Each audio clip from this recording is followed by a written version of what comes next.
નમસ્કાર ગુજરાત હવામાન સમાચારની અંદર ફરી એક વખત આપનું હાર્દિક સ્વાગત છે।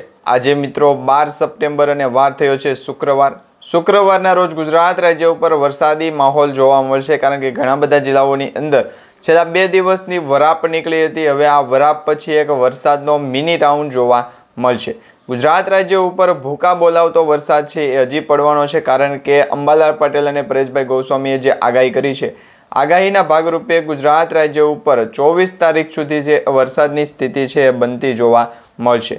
કારણ કે અત્યારે કચ્છ અને રાજસ્થાન લાગુના વિસ્તારોની અંદર જે લો પ્રેશર સિસ્ટમની એરિયાવાળી જે મજબૂત સિસ્ટમ બની છે, આ સિસ્ટમ ગુજરાતના ઘણા બધા જિલ્લાઓને અસર પહોંચાડી શકે છે, કારણ કે અહીંયા અત્યારે સિસ્ટમનો યુટર્ન છે જોવા મળી રહ્યો છે। અહીંયા મિત્રો ચક્રવાતી તોફાન પણ જોવા મળશે, જેમાં કચ્છ છે સાથે રાજસ્થાન છે અને પાકિસ્તાન બોર્ડર લાગુના વિસ્તારો, એટલે આ જે કાટખૂણો ભેગો થાય છે ત્યાં અત્યારે કેન્દ્રબિંદુ બન્યું છે।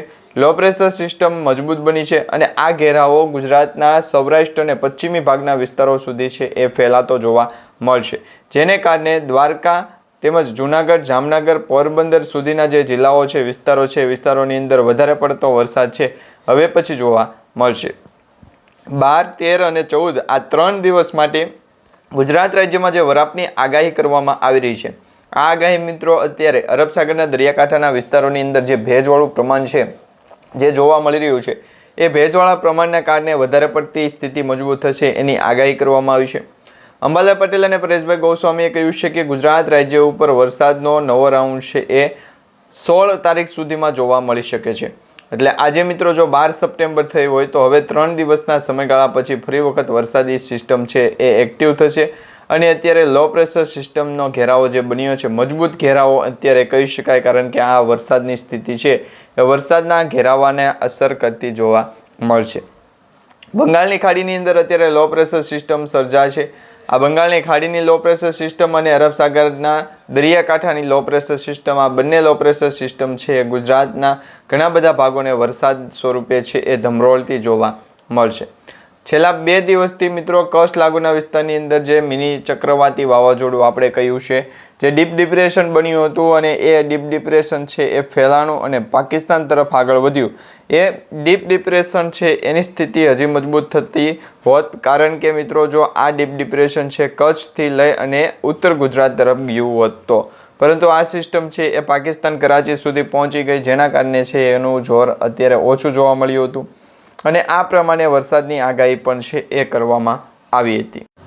આ સાથે મિત્રો અંબાલાલ પટેલ અને પરેશભાઈ ગોસ્વામી દ્વારા જે વિવિધ આગાહી કરવામાં આવી છે તમને જણાવી દઈએ તો અંબાલાલ પટેલે કહ્યું છે આવતા રવિવારથી નવો વરસાદનો રાઉન્ડ જોવા મળશે। નવરાત્રિ મિત્રો 22 સપ્ટેમ્બરથી શરૂ થાય છે। 22 સપ્ટેમ્બરથી ગુજરાત રાજ્યમાં વરસાદનો માહોલ છે જોવા મળશે, કારણ કે નવરાત્રિ અને દશેરા આ એવા પાવન પર્વો છે કે જેના કારણે ગુજરાતમાં ઘણા બધા વિસ્તારોની અંદર છે એ ખેલૈયાઓમાં પણ ઉત્સાહ હોય છે અને બીજા અન્ય લોકોમાં પણ ઉત્સાહ હોય છે। આ ભાગરૂપે જોવા જઈએ તો આવતા રવિવારથી નવો વરસાદનો રાઉન્ડ છે નવરાત્રિની આગાહી દરમિયાન આવશે। અંબાલાલ પટેલ દ્વારા જે આગાહી કરવામાં આવી છે, આગાહીમાં તમને જણાવી દઈએ તો આવતા રવિવારથી ફરી વખત વરસાદ બગડાસટી બોલાવી શકે છે। ઘણા બધા વર્ષો પછી 2013, 23 અને 24માં નવરાત્રિમાં વરસાદ આવ્યો હતો, હવે 2025માં પણ વરસાદ આવશે। આ વર્ષે નવરાત્રિના પહેલા 3 દિવસ છે થંડરસ્ટોર્મની આગાહી કરવામાં આવી છે। 12 થી લઈને 18 સપ્ટેમ્બર દરમિયાન વલસાડ અને ડાંગમાં 10 થી 20 મિલીમીટર એટલે કે 10 થી 20 મીમી સુધીનો વરસાદ છે ચાલુ રહેશે, જેમાં મિત્રો અત્યારે તમને જણાવી દઈએ તો 2 થી લઈને 3 ઇંચ સુધીનો વરસાદ ગુજરાત રાજ્યના જે વલસાડ છે અને ડાંગ જેટલા વિસ્તારો છે એ વિસ્તારોની અંદર 12 તારીખથી લઈ અને 18 તારીખ સુધી છે એ ચાલુ રહેશે।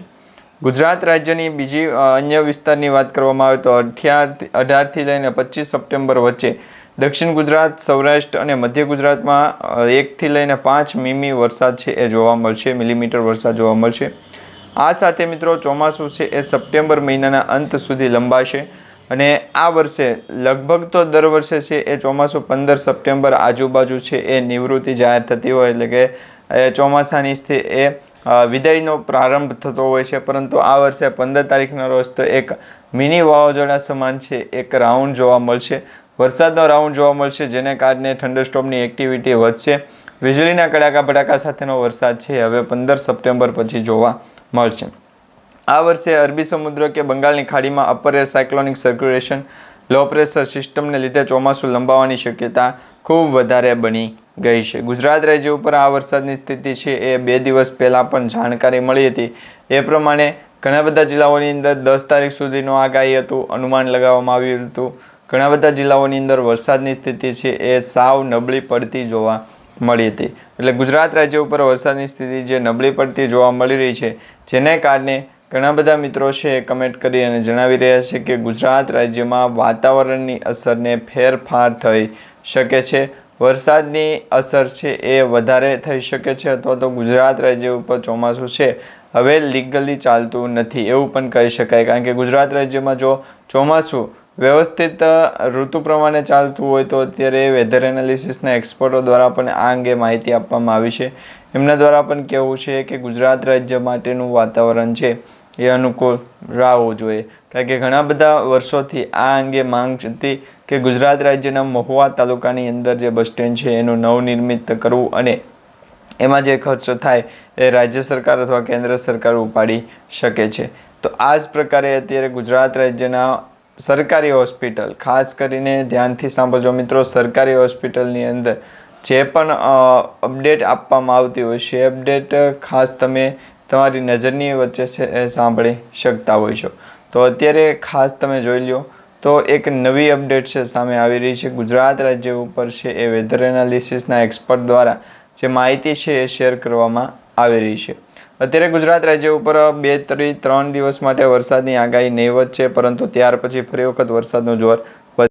અત્યારે હવામાન વિભાગના ડાયરેક્ટર A.K. દાસે કહ્યું છે ગુજરાત રાજ્ય માટે આગામી 7 દિવસની આગાહી છે જાહેર કરવામાં આવી છે. અરબી સમુદ્રના નોર્થ વેસ્ટ હિસ્સામાં આજે સવારે 5:30 વાગ્યાની આસપાસ ડિપ્રેશન છવાયું હતું અને તે ઝડપભેર વેલમાર્ક લો પ્રેશરની પરિવર્તિત થતાં પછી પશ્ચિમી દિશા તરફ આગળ વધી રહ્યું હતું.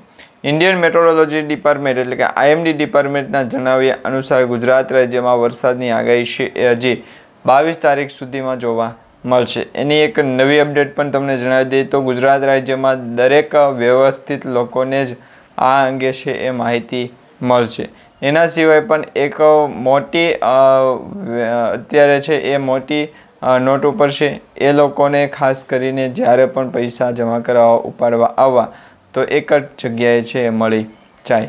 ભલે વાઘનગર બેંક એકાઉન્ટ હોય પરંતુ મહુવામાં એક જ જગ્યાએ છે એ બેંક એકાઉન્ટ આપો એટલે પૈસા જમા થઈ જાય.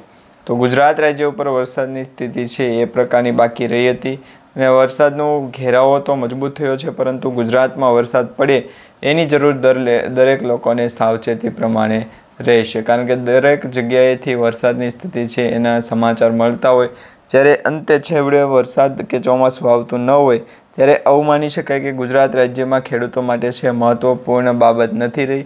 વેધર એનાલિસિસના એક્સપર્ટ દ્વારા પણ આ અંગે માહિતી છે એ શેર કરવામાં આવી છે.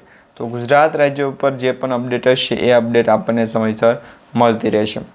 હવે IMD ડિપાર્ટમેન્ટ એટલે કે ઇન્ડિયન મેટ્રોલોજીકલ ડિપાર્ટમેન્ટના જણાવ્યા મુજબ આજે રાત્રિના 8 વાગ્યા સુધીમાં આ સિસ્ટમ લો પ્રેશર પરિવર્તિત થઈ જશે અને તેના કારણે ગુજરાતીઓમાં આજે તારીખ 12 સપ્ટેમ્બરના રોજ અને આવતીકાલે 13 સપ્ટેમ્બરના રોજ છે એ તારીખ જાહેર કરી છે વરસાદ ન હોવાના કારણે અથવા વરસાદ સાવ ધીમો હોવાના કારણે. પરંતુ વરસાદની સિસ્ટમ અથવા તો વરસાદનું જે ગ્રાઉન્ડ હતું એ ગ્રાઉન્ડ તો અત્યારે ફેલ થઈ ગયું. વરસાદનો રાઉન્ડ છે એ પણ ગુજરાત રાજ્ય માટે ફેલ થઈ ગયો. હવે જો વરસાદી સિસ્ટમ જોતી હોય અથવા તો વરસાદ જોતો હોય તો ખેડૂતોને પણ સાવચેતી રાખી અને આગળના પગલાં ધોરણ ધરવા જરૂરી છે. તો ગુજરાત રાજ્ય ઉપર વરસાદની સ્થિતિ છે એને મજબૂત ગણવામાં આવી રહી છે. આ સાથે મિત્રો અંબાલાલ પટેલ દ્વારા પણ એક નવી આગાહી છે જાહેર કરવામાં આવી રહી છે.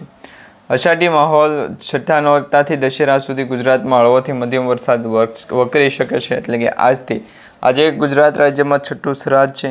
છઠ્ઠા શ્રાદ્ધના દિવસે ગુજરાતના ઘણા બધા વિસ્તારો કાપવાના છે. એ વિસ્તારોની વચ્ચેથી ગુજરાતના દરિયાકાંઠાના વિસ્તારોની વચ્ચેથી વેધર એનાલિસિસનું લાગ્યું જે પણ અપડેટ સામે આવી એ જાણી અને જરૂરીથી જણાવી દીધું.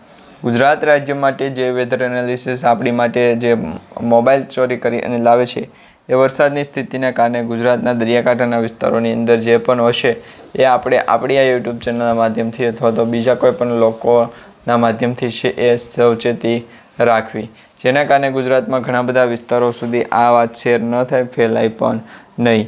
ગુજરાત ઉપર વરસાદનું જે અતિ ભયંકર પૂર જેવી પરિસ્થિતિ સર્જાશે એ પૂર જેવી પરિસ્થિતિ કચ્છ અને સૌરાષ્ટ્રના ઝોનની અંદર જોવા મળશે.